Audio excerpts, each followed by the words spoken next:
ہمارے نبی کی شان کیا ہے، اپنے آقا کا مقام کیا ہے، اپنے سرکار کا مرتبہ کیا ہے کہ گویا کہ عرش پر محفل سجتی ہے اور اس میں ذکر مصطفیٰ کرنے والا خود ہے اور ذکر مصطفیٰ سننے والے فرشتے ہوتے ہیں۔ اللہ محبوب کی عظمت کو بیان کرتا ہے، محبوب کی شان کو بیان کرتا ہے، محبوب کی بزرگی کو بیان کرتا ہے، اور کس کے درمیان؟ فرشتوں کے درمیان۔ جب فرشتے دیکھتے ہیں کہ اللہ محبوب کی شان بیان کر رہا ہے، میرا محبوب یہ ہے، میرا محبوب یہ ہے، میرا محبوب یہ ہے، تو فرشتے کہتے ہیں اللہ تیرے حبیب کی شان اور بڑھا دے، تیرے محبوب کی شان اور بڑھا دے، تیرے محبوب کی شان اور بڑھا دے۔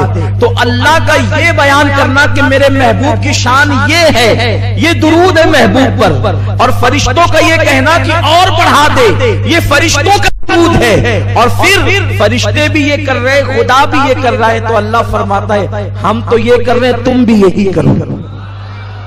تم کو اللہم صلی علی محمد وعلی آل محمد کہ اللہ درود نازل فرما ہمارے سردار حضرت محمد پر۔ مطلب کیا؟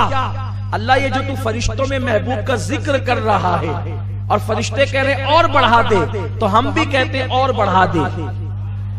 اب دیکھا درود کا مطلب یہ ہے کہ ان کو بڑھا دے، ان کا ذکر بڑھا دے۔ درود کا مطلب یہ کہ ان کو بڑھا دے، ان کا ذکر بڑھا دے۔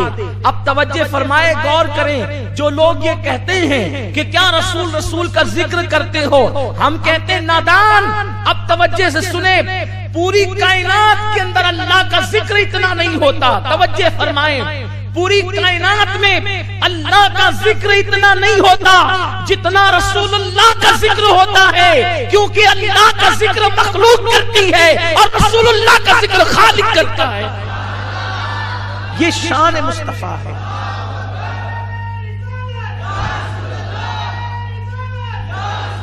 یہ اپنے نبی کی شان ہے، یہ اپنے نبی کا مقام ہے۔ تو اللہ تبارک و تعالیٰ پھر قربان جائیں، آپ نماز پڑھے تو ثواب ملتا ہے، آپ روزہ رکھیں تو ثواب ملتا ہے، آپ حج کریں تو ثواب ملتا ہے، آپ زکات دیں تو ثواب ملتا ہے، آپ رکوع کریں تو ثواب ملتا ہے، آپ اللہ اکبر کہیں تو ثواب ملتا ہے، آپ سبحان اللہ کہیں تو ثواب ملتا ہے، آپ الحمدللہ کہیں تو ثواب ملتا ہے۔ لیکن جب آپ درود پڑھتے ہیں تو آپ اتنے محبوب ہو جاتے ہیں، آپ اتنے محبوب ہو جاتے ہیں کہ جب آپ درود پڑھتے ہیں اللہم صلی علی محمد، اے اللہ میرے محبوب پہ درود نازل فرما، تو اللہ کے رسول فرماتے ہیں صلی اللہ علیہ وسلم، تم ایک مرتبہ مجھ پہ درود پڑھتے ہو تو اللہ 10 مرتبہ تم پر درود نازل فرماتا۔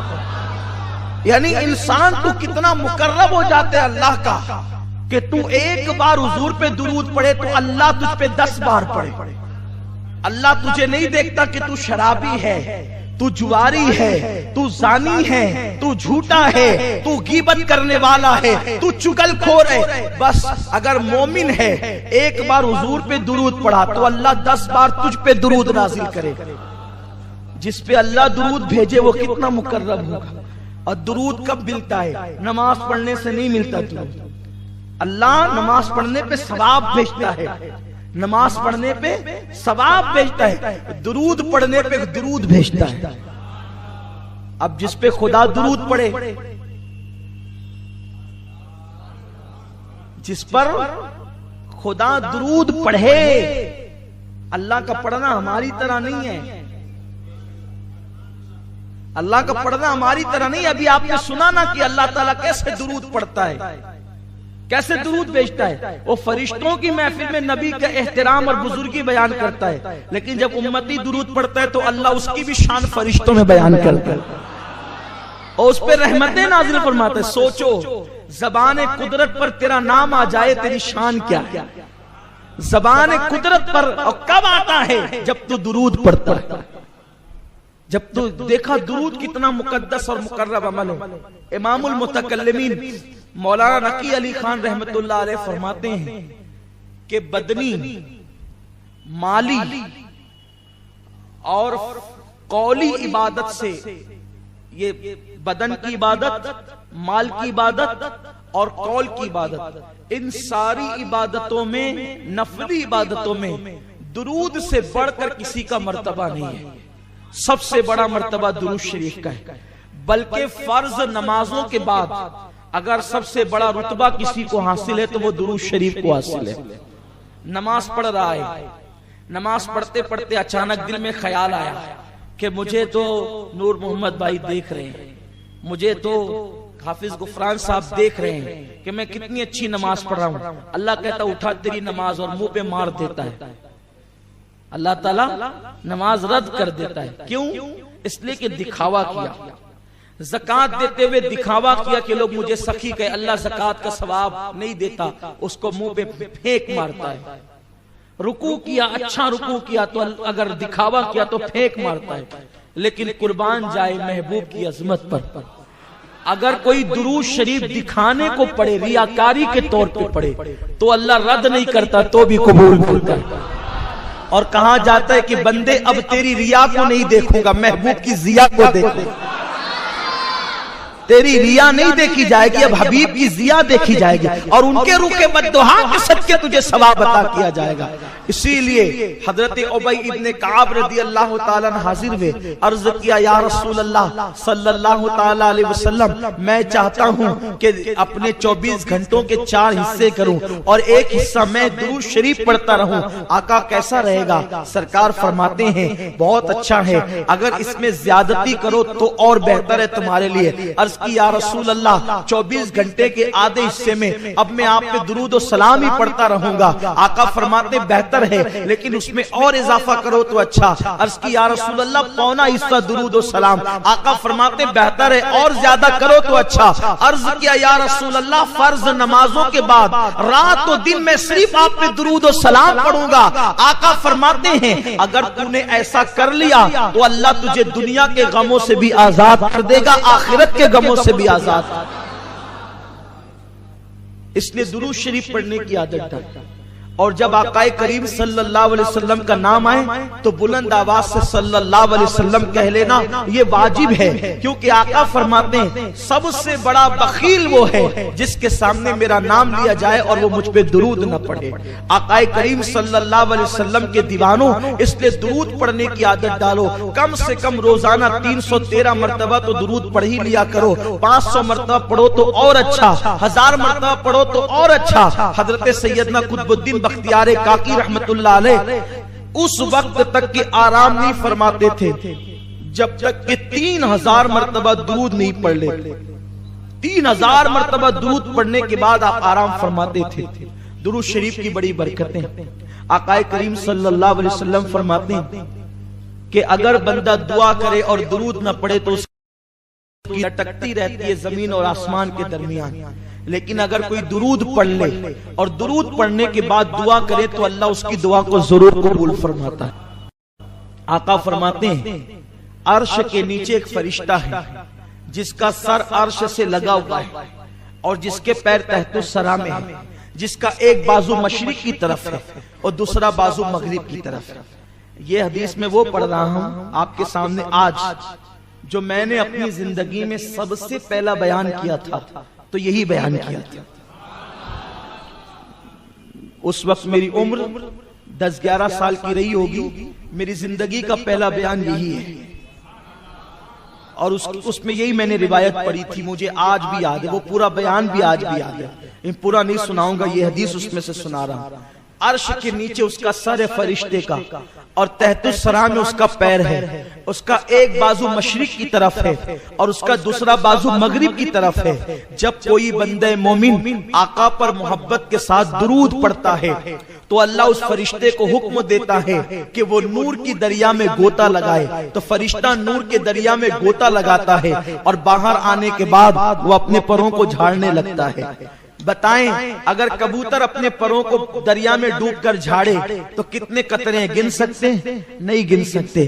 اگر مور دریا میں ڈوب کر اپنے پروں کو جھاڑے تو کتنے قطرے گن سکتے ہیں؟ نہیں گن سکتے. یار پر والوں کو تو جانے دیجئے, انسان اگر خود غسل کر کے اپنے سر کے بالوں کو اگر یوں جھاڑے تو کتنے قطرے گرے اس کا اندازہ نہیں ہو سکتا. تو وہ فرشتہ جس کا ایک بازو مشرق میں ہے, یعنی اس کے پر ایک طرف مشرق میں ہے دوسرا بازو مغرب میں ہے، اس کا سر زیر عرش ہے، اس کے پیر تحت الثری میں ہے۔ جب کوئی بندہ مومن درود پڑھتا ہے تو وہ نور کے دریا میں غوطہ لگاتا ہے اور باہر نکل کر وہ اپنے پروں کو جھاڑتا ہے۔ سوچو کس قدر اس کے قطرے گرتے ہوں گے۔ میرے آقا غیب دا نبی فرماتے ہیں اس کے پروں سے جتنے نور کے قطرے گرتے ہیں، ہر قطرے سے اللہ فرشتے کو پیدا فرماتا ہے، اور جتنے ہزاروں لاکھوں کروڑوں فرشتے پیدا ہوتے ہیں وہ سب کے سب قیامت تک کے لیے اس کا نام لے کر مغفرت کی دعا کرتے ہیں جس کے درود سے وہ پیدا ہوتے ہیں۔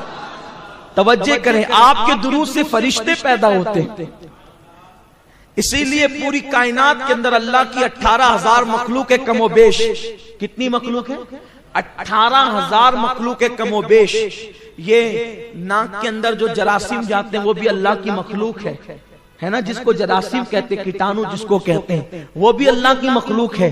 ایک سانس لیتے ہیں تو کروڑوں اربوں خربوں ناک میں گھستے ہیں نا، وہ اتنی مخلوق ہے اللہ کی۔ لیکن فرمایا گیا اللہ کی مخلوق کے 10 حصے ہیں، اللہ کی مخلوق کے 10 حصے ہیں، ایک حصے میں ساری مخلوق ہے، جنات، انسان، جراثیم، جانور، حیوان، سب، درخت، شجر، حجر، برگ، ثمر، بلبل، چڑیا، مرغ، سب ایک حصے میں ہے، اور 9 حصے فرشتے ہیں۔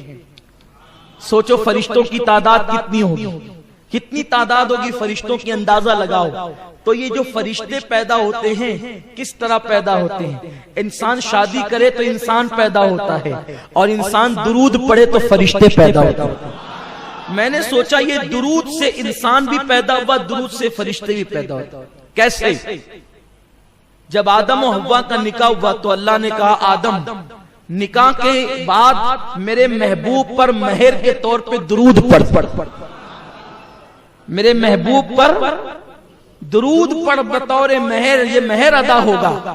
آدم نے درود پڑھا تو حوا حلال ہو گئی، حوا حلال ہو گئی تو دنیا بحال ہو گئی۔ اب آپ اندازہ فرمائیں، یہ دنیا وسیع ہو گئی، دنیا میں لوگ پیدا ہو گئے۔ اللہ اکبر، بغیر درود کے نہ انسان پیدا ہوا اور نہ بغیر درود کے فرشتے پیدا ہوتے ہیں۔ تو اب بتائیں جو درود نہیں مانتے ان مردودوں کا وجود کیسے؟ فرشتے بھی بغیر درود کے نہیں، انسان بھی بغیر درود کے نہیں۔ تو جن مردودوں کو اعتراض ہے درود پر، ارے درود وہ ہے، اللہ نماز نہیں پڑھتا نماز کا حکم دیتا ہے، روزہ نہیں رکھتا روزے کا حکم دیتا ہے، حج نہیں کرتا حج کا حکم دیتا ہے۔ درود وہ عمل ہے، وہ درود بھیجتا بھی ہے اور درود پڑھنے کا حکم بھی دیتا ہے۔ وہ لا شریک بھی، وہ لا شریک بھی مومنوں کو کہتا ہے کہ جب تم درود پڑھتے ہو تو ہم بھی درود تمہارے ساتھ بھیجتے ہیں، یا ہم بھیجتے ہیں۔ سنو سنو، میرے آقا فرماتے ہیں جب تم دعا کرو یا دعا سنو تو بلند آواز سے آمین کہو۔